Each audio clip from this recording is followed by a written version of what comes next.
Tout s'est écroulé, ce drame qui a récemment marqué la vie de Mika.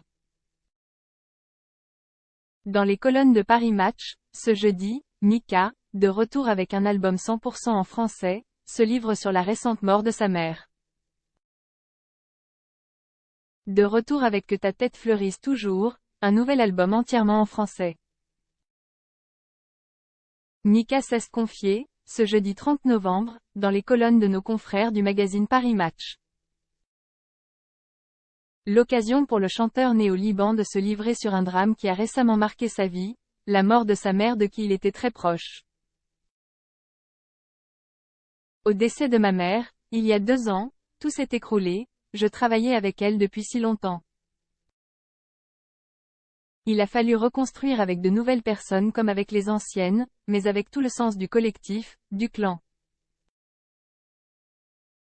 Et ce qui me réjouit au final, c'est que cela ne tourne pas autour de moi, explique celui qui sera sur le plateau de la Star Academy, ce samedi, pour interpréter ses plus grands succès avec les élèves.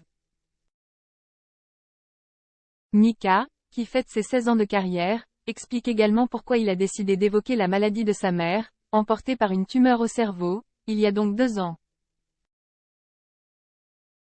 C'était important pour moi de la déstigmatiser, parce que c'était la personne avec qui j'avais le lien le plus fort au monde. Ça a été aussi une manière de parler des choses qui nous font peur ou qui nous font du mal, et qui existent dans toutes les familles. Mika, ses rares confidences sur son chéri Andy. Depuis près de 20 ans, Mika partage sa vie avec Andy, son compagnon. Dans son interview accordée à Paris Match, elle interprète des tubes relax où Grace Kelly se livre comme rarement sur cette relation qui a connu des moments compliqués.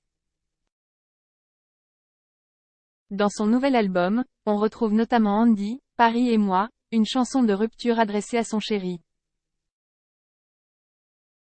Je parle du triangle amoureux, entre Andy, Paris et moi.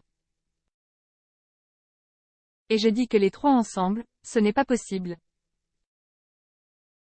Andy est venu à Paris, on s'est disputé. Je lui ai demandé de partir et je ne lui ai pas parlé pendant 2 mois.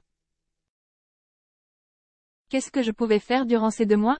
Eh bien, j'ai écrit ça, explique l'artiste.